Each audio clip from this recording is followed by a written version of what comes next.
Hello friends, welcome to the summer science academy. तर आपण आजच्या लेक्चरमध्ये बघूयात disorders of the circulatory system. म्हणजे डिसऑर्डर्स म्हणजे काय, डिसीजेस कोणते कोणते असू शकतात. नॉर्मल फंक्शन केलं तर काही प्रॉब्लेम नाही, पण समजा त्याच्यामध्ये काही ॲबनॉर्मॅलिटीज आल्यास, म्हणजे ब्लड वेसलची थिक झाल्या किंवा जास्त इनइलास्टिक झाल्या किंवा हार्ड राहिल्या, तर त्याच्यामध्ये फॅट डिपॉझिट झाला, तर डिफरंट टाईपचे डिसीज होतील. त्यापैकी आपण बघूयात जो वेल नोन आहे किंवा common disease. First one is blood pressure. त्यालाच म्हणतो आपण हायपर टेन्शन. तर ब्लड प्रेशर काय, the pressure exerted by the blood on the wall of artery, it's called blood pressure. जास्त फोर्सफुली जर एक्झर्ट केलं तर टेन्शन वाढेल, त्यालाच म्हणतो आपण हायपर टेन्शन. मग पाहूयात आपण ब्लड प्रेशर किती असतं. Normal blood pressure is normal blood pressure. तर सिस्टॉलिक किती असतं, systolic is 120 mm of Hg. तर mm ऑफ Hg काय आहे, ते स्पिग्मोमॅनोमीटरमध्ये मर्क्युरी टाकलेले असते, म्हणून ते mm of Hg. And diastolic is 80 mm of Hg. हे झालं नॉर्मल. पण हे ब्लड प्रेशर जर समजा आणि याला लिहितात कसं, 120/80 mm ऑफ Hg, या प्रकारे ब्लड प्रेशर लिहितात. जर सिस्टॉलिक ब्लड प्रेशर हे वाढलं किती झालं, 140. अँड डायस्टॉलिक ब्लड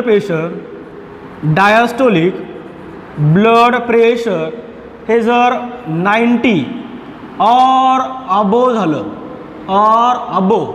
तर दिस कंडिशन इज कॉल्ड हायपरटेन्शन. मग हायपरटेन्शन जर कंटिन्युअस राहिलं, ह्यासाठी डिफरंट टाईपच्या टॅबलेट्स देतात, प्रिस्क्राईब करतात डॉक्टर. डिफरंट, जसं की कॅल्शियम चॅनल ब्लॉकर असतील, काही बीटा ब्लॉकर्स असतील, काही अँजिओटेन्सिन रिसेप्टर ब्लॉकर असतील, ओके, किंवा अँजिओटेन्सिन कन्व्हर्टिंग एन्झाईम इन्हिबिटर्स असतील, किंवा नायट्रो किंवा डायरेटिक असतील. डिफरंट टाईपचे ड्रग्ज असतात. हे सध्या तुम्हाला नंतर हे मेडिकलमध्ये शिकायला मिळेल, वेगवेगळ्या प्रकारचे ड्रग्स, मॅनेजमेंट ऑफ हायपरटेन्शन. ठीक आहे. तर ह्याची जर समजा ब्लड प्रेशर हे जास्तीत जास्त कंटिन्युअसली हाय होत राहिलं, तर it can damage vital organs of body, such as, एक तर हे किडनीला डॅमेज करेल, नेक्स्ट ब्रेनला सुद्धा डॅमेज करेल, ब्रेन एक्सेट्रा. यांना हे जे काही व्हायटल ऑर्गन असतील यांना डिस्ट्रॉय किंवा यांचं फंक्शन ॲबनॉर्मल करायचं काम कशामुळे होईल, due to the high blood pressure. म्हणून ब्लड प्रेशर मेंटेन करण्यासाठी डिफरंट टाईपच्या टॅबलेट्स किंवा एक्झरसाइज वगैरे सांगतात. ओके, एक सिंपल मीठ कमी खा, लोणचं कमी खा म्हणून सांगतात का, त्याच्यामुळं ब्लड व्हॉल्यूम वाढतं. ब्लड व्हॉल्यूम वाढलं की ब्लड प्रेशर वाढू शकतं. नेक्स्ट, हे झालं हायपरटेन्शन और blood pressure. Second one is CAD, म्हणजे कोरोनरी आर्टरी डिसीजेस.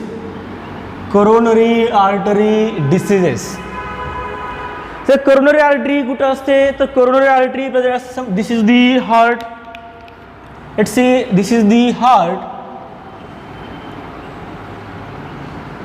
या हार्टला ब्लड सप्लाय करणारी ही एक आर्टरी आहे. ओके, ही आर्टरी अशी डिवाइड होते आणि पूर्णच्या पूर्ण हार्टला हे ब्लड सप्लाय करायचं काम करते. Okay, so this is the artery, this is coronary artery. मग जर कोरोनरी आर्टरीचं ल्युमेन, ह्या ल्युमेनची साईज, हे कोरोनरी आर्टरी आहे, इज अ ल्युमेन आहे. तर कोरोनरी आर्टरीमध्ये समजा इथं काय डिपॉझिट झालं, कॅल्शियम वगैरे डिपॉझिट झालं किंवा फॅट डिपॉझिट झाला, तर कोरोनरी आर्टरीचं ल्युमेन काय होईल, नॅरो होईल. मग जर हे ल्युमेन नॅरो झालं, तर इथून ब्लड फ्लो फास्ट होईल का? फास्ट होणार नाही. किंवा या हार्टच्या मसल्सला जेवढं ब्लड लागतं तेवढं ब्लड मिळेल का? नाही. म्हणजेच ह्याला म्हणतो आपण it is due to the atherosclerosis. Atherosclerosis means deposition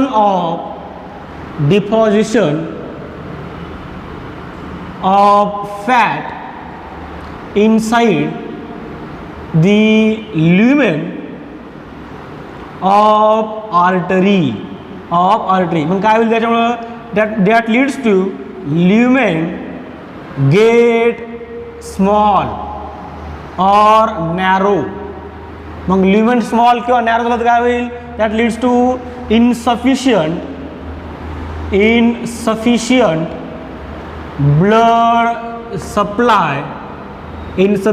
blood supply to the heart muscles. आणि डिसीज कोणता होईल मग? Coronary artery disease.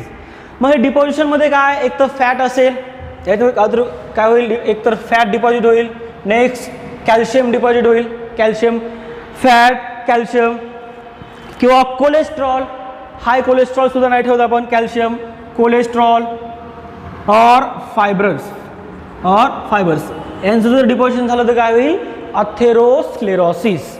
मग हे अथेरोस्क्लेरोसिस डिसीज ऑफ आर्टरीज काय होईल? इथं आर्टरी हार्ड होतील का? नाही. आर्टरीच्या इनसाईडला डिपॉझिट होईल आणि आर्टरीचं ल्युमेन नॅरो होईल. मग इथून ब्लड जास्तीत जास्त मिळणार नाही हार्ट त्या ऑर्गनला, त्याच्यामुळे कोणता होईल? डिसीज होईल. This is called coronary artery disease. Coronary आर्टरीचा असेल तर करोनरी आर्टरी डिसीज और CAD. नेक्स्ट यानंतर करोनरी आर्टरी डिसीज नंतर अंजायना.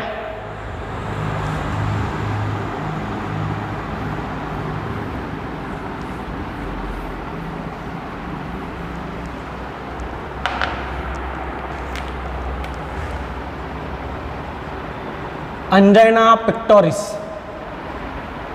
जनरली अंजायना जातात. आता पेक्टोरिस का? तर या पेक्टोरियल मसल्स असतील, या पेक्टोरियल मसल्समध्ये पेन होतो. चेस्ट पेन म्हणतो ना कधी कधी, हा पेक्टोरियल मसल्स असतात तिथं. या मसल्समध्ये पेन झाला, अंजायना मी पेन्स आणि pectoris pectoral muscles. It is called angina pectoris. ही इज दी थर्ड. तर अंजायना पेक्टोरिस का होईल? It is due to insufficient oxygen supply to heart muscles. हार्टच्या मसलला जर ऑक्सिजन कमी भेटला तर काय होईल? हार्टच्या मसल ओरडतील म्हणजे त्यांना त्रास होईल आणि तो त्रास आपल्याला होईल, कारण की ते हार्ट कुणाचं असतं? आपलं असतं, म्हणून त्रास पण आपल्यालाच होईल. कधी कधी दुसऱ्यांनी त्रास दिला सुद्धा होतो, पण तो नाही, तो डिसीज नाही. ओके, तर हे angina pectoris due to the insufficient oxygen supply to the heart muscle. तर अंजायनाचे 3 प्रकार असतात.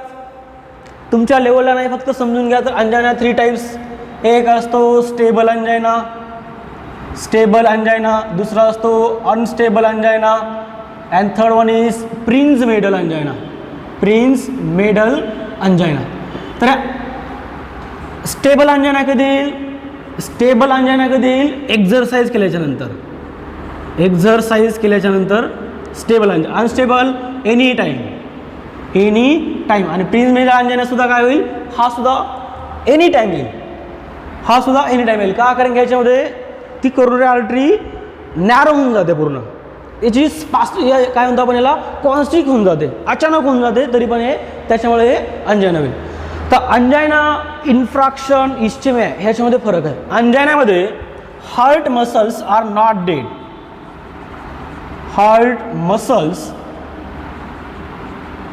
R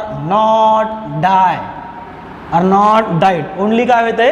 deficiency of oxygen, and due to the deficiency of oxygen त्याच्यामध्ये हे पेन होईल. Chest pain, severe chest pain होईल. त्याला म्हणतो आपण अंजायना पेक्टोरिस. हा कॉमन आहे मेन आणि वुमनमध्ये, पण it is a more common in middle age and elderly. It is a most common most common in middle age and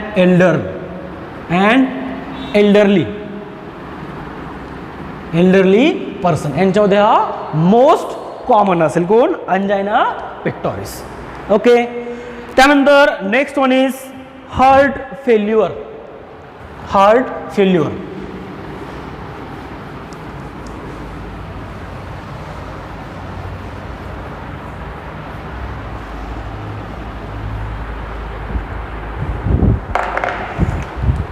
next one is heart failure.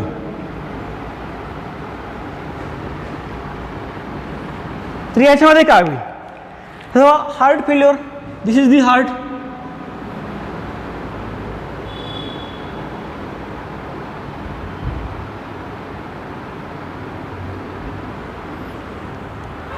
तर ज्या हार्टच्या मसल्स असतील, हार्टच्या muscles एकदम weak होऊन जातील, आणि हार्ट हे कॉन्स्ट्रिक्ट सुद्धा होऊ शकणार नाही.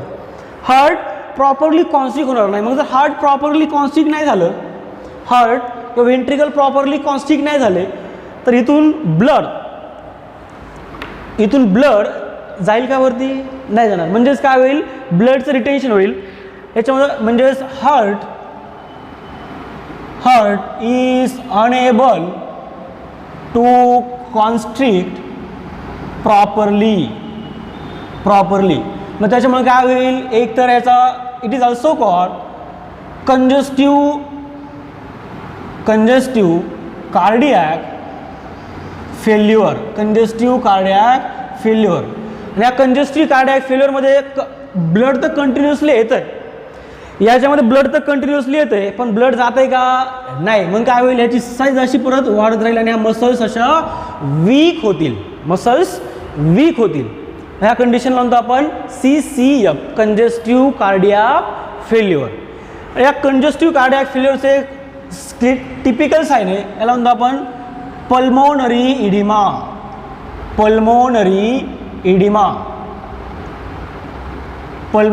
म्हणजे काय, डिफिकल्टी इन ब्रीदिंग. आता डिफिकल्टी इन ब्रीदिंग काय होईल, कारण की हा लेफ्ट ॲट्रियममध्ये ब्लड कुठून येतं, लंग्समधून. पण लेफ्ट ॲट्रियममध्ये ब्लडच अगोदर भरपूर आहे, मग हे ब्लड येईल का लंग्सपासून, नाही. मग मॅक्झिमम ब्लड कुठं राहील, लंग्समध्ये राहील. मग लंग्समध्ये मॅक्झिमम ब्लड राहील तर आपल्याला श्वास घ्यायला त्रास होईल, म्हणून आपण असं एकदम फास्टली ब्रीदिंग करतो, ह्याला पल्मोनरी इडिमा. आणि दुसरं एक असतं पिडल इडिमा का असेल हे तुम्हाला आता हे कशामुळे होईल आणि हे कशामुळे होईल, हे क्लिनिकल गोष्टी आहेत. पिडल इडिमा कशामुळे होईल, पल्मोनरी इडिमा कशामुळे होईल, फक्त आपल्याला समजायचं काय, हार्ट फेल्युअर काय. हार्ट फेल्युअरमध्ये हार्टच्या muscles unable to constrict properly or systole. Next आता हार्ट और कार्डियक अरेस्ट म्हणजे काय होईल, हार्ट स्टॉप बीटिंग, हार्ट बीटच होत नाही, ह्याला म्हणतो आपण cardiac arrest. And next one is heart attack मध्ये काय होईल, हार्ट अटॅक म्हणजे heart muscles died.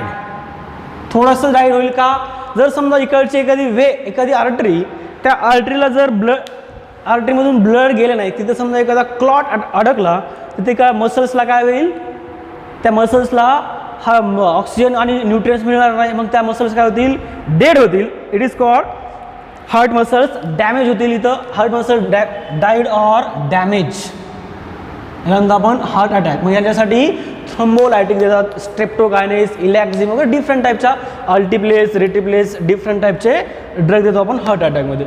Heart अरेस्टमध्ये defibrillation वापरतात, आणि याच्यामध्ये थेरपी देतात, एक तर डायुरेटिक आणि अँजिओटेन्सिन कन्व्हर्टिंग एन्झाईम ब्लॉकर, हे ड्रग्ज असतात. तर या ठिकाणी आपला हा टॉपिक संपत आहे. याच्यामध्ये काही अजून डाऊट्स असतील ड्रगबद्दल, नाही कारण की ड्रगबद्दल तुम्हाला आता सध्या स्टडी नाही आहे. जर काही डाऊट्स असतील तर पर्सनली याच्यावरती कमेंट्स करून विचारू शकता. या ठिकाणी आपला हा टॉपिक संपत आहे, बॉडी फ्लुइड्स अँड सर्क्युलेशन. ठीक आहे, काय काय पाहिलं आपण याच्यामध्ये, ब्लड, हार्टचे हार्टचं external structure, internal structure, conducting system, regulations, त्यानंतर systolic blood pressure, diastolic blood pressure, cardiac cycle, electrocardiograph, ECG पाहिलं आपण, लिम्फॅटिक सर्क्युलेशन पाहिलं, पोर्टल सर्क्युलेशन पाहिले, त्यानंतर पाहिलं हार्टचे diseases. Okay, so will stop here. Next लेक्चरमध्ये आपण चालू करूया नवीन टॉपिक. ठीक आहे, सो बाय.